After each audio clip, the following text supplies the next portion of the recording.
Hey my friends, we're out here at the creek again, and I'm just testing out this knife and getting some good glory shots for you. How's the creek doing? Good. So it is a true full tang. You can see the contour of those G10 handle scales. It's got a recessed lanyard hole. The tang is skeletonized. Right? It's got an integrated guard right there. It's got the Fibonacci grind, right, which I'll show you the diagram. Here's a little bit of information on the Fibonacci grind. It's a mathematical sequence of numbers and ratios that occur in nature. In the natural world, mathematics, the language of the universe, right? So Fibonacci grind, and you know, if you buy the knife, you're going to get this info booklet, so it'll tell you all about it. Let me show you the diagram. So there is the diagram. Now, if you're an engineer like my dad was, you're probably like, oh, cool, I see. And if you're a normal person, you're like, what the heck is that? That's the edge. Those different angles are the angles of the different, like, sub-grinds. All right, so that's just a little explanation, but, I mean, so what is up with that grind? Well, basically, according to the designer, it gives you a mixture of strength and cutting performance. Right? He described it as giving you advantages of both a flat and a convex. Some information on the designer. Olive Knives was created in New England, USA by Andre Baez, the creator of the revolutionary self-defense weapon, the Berna launcher. Now this is Elmax steel. Hold on. Can you read that? Elmax steel. The blade length is about 4.5 inches. So it's a good mid-sized length. Now, check this out. The spine, right? They sharpen the spine so that you can use it as a striker or a scraping tool. All right, this is a classic drop point. Now the thickness is 4.5 millimeters. And he said that you can use that hole for fire starting, yes. So overall, it's a pretty beautiful knife. All right, a little more carving with this.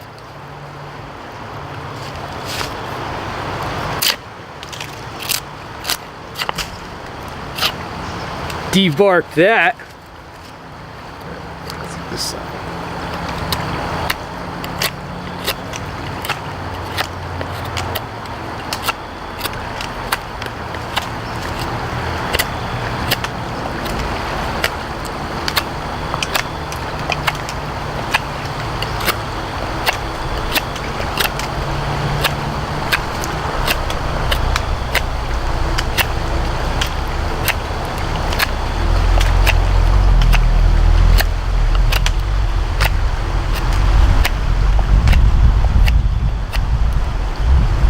Sorry about any wind noise. It's kicking up. It said 8 miles per hour. It's a little stronger than that. Hope you're all doing well.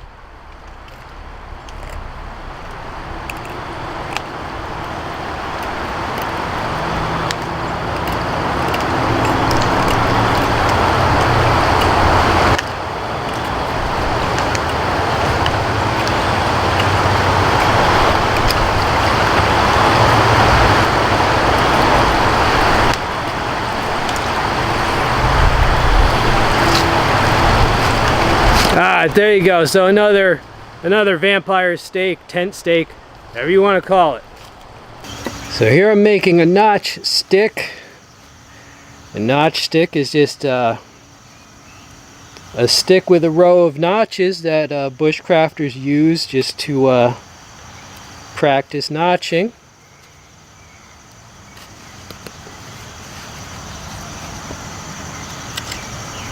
And different grips like a pinch grip, so forth.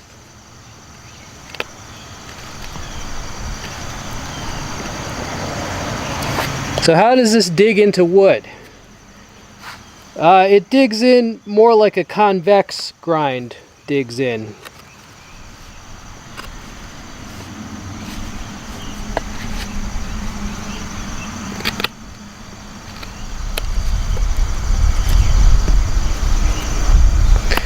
Alright, so we've got our notch stick going well here. I want you to see how it comes. So here's the unboxing. So that's the box, but wait. Alright, inside the box, I already opened it. Inside the box, you'll find the real box or this box. Alright, so wow, alright, so you got a lot of stuff here. Okay, the white here is driving the camera a little crazy, but nice. So you got stickers, and then you've got the Arbor knife manual. Alright, we're gonna look through that. Oh, this also comes with camping recipes. Yeah, the designer of this is a lifelong outdoorsman, okay? And I can tell by the fact that, look at that good stuff, man. I can tell his family was very similar to mine in the Philippines. Food is very important to us, let's just say that. Oh, wow, I've got more these, awesome. Oh yeah, that's a slogan, right? Outlive, outplay, outlast. Olive. Here is some information on LMAX steel, and just in case you can't read that, I will summarize it for you. It is a bowler steel. It's a powder metallurgy process steel. It has superior corrosion resistance. It has excellent hardness and wear resistance and edge retention. It is considered a tough steel. It is resistant to chipping and breaking, considered dependable for heavy use. High compressive strength and dimensional stability. LMAX is relatively easy to sharpen. Popular applications. It is a good choice for high-end knives due to its balance of properties. Now this came with basically a mirror polished relief grind. Very sharp.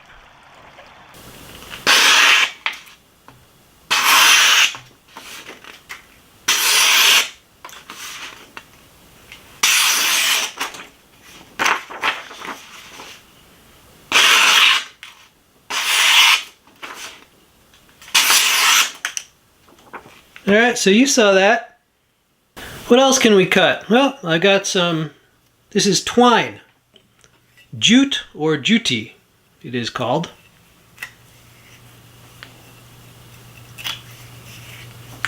Do a pushing cut, slicing cut. Now let's move on to paracord. It's going to go through.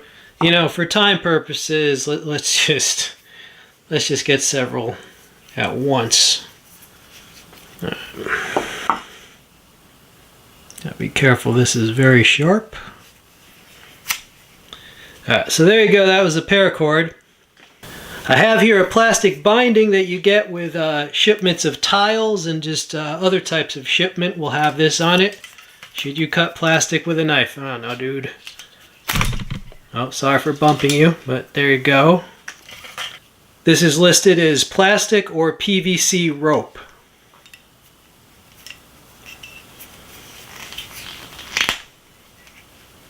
There you go.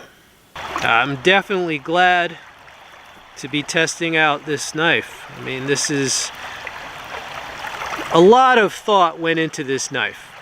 I'll just say that. Now, as for this knife, the blade blank is made in South Africa. And then it's brought to America, and the finishing is put on it in America. They put on the handle scales, the edging, the sharpening of the spine, all that.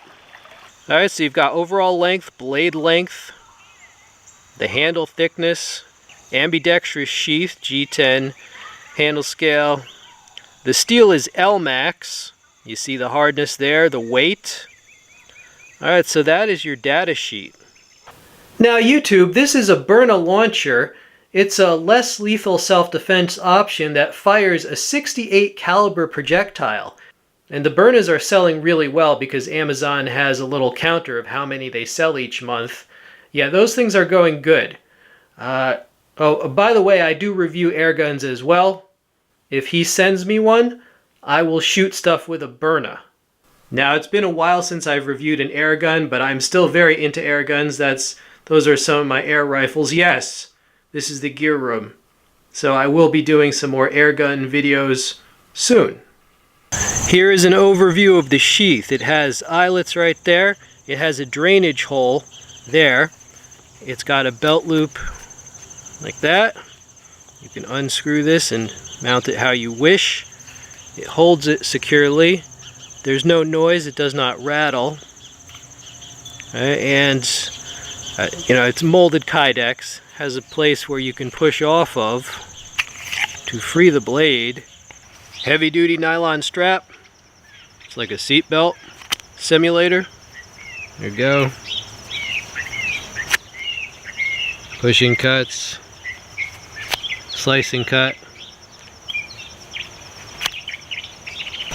And we've got the infamous rubber tubing, which is, if the knife is not sharp, it'll just stretch and not cut. Goes right through.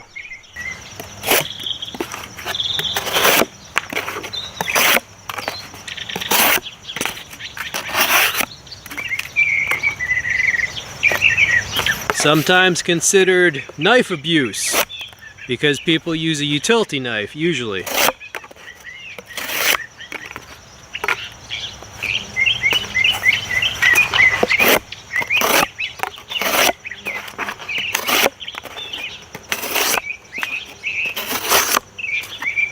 But I wanted to show this cutting just as well as a much thinner utility knife blade would cut.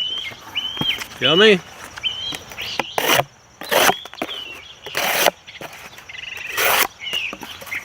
There you go. Here it is, cutting some tough rope.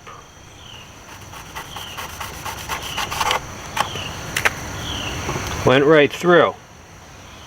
Let me cut it again because I think my hand was in the way.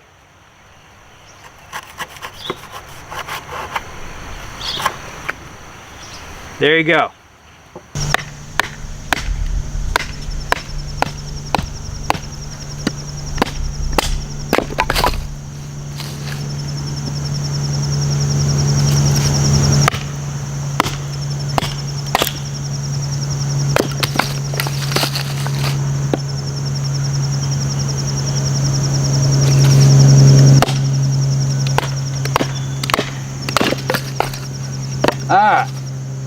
Got some pieces.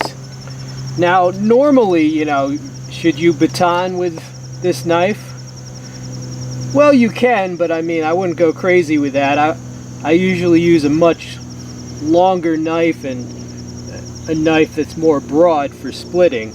So, but, I mean, this is birch, which is an easier wood. And, you know, this is not going to harm this knife. So there you go.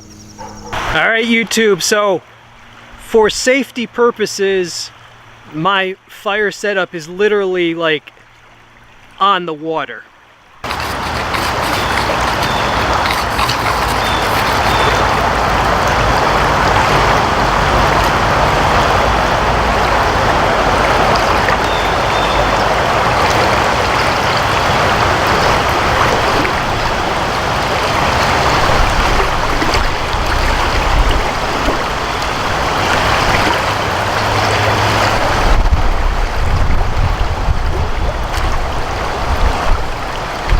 It's already lit. Alright, so this works excellent as a striker. Alright, and that's my fire steel. Yeah, just some thoughts on this. Who's going to buy this?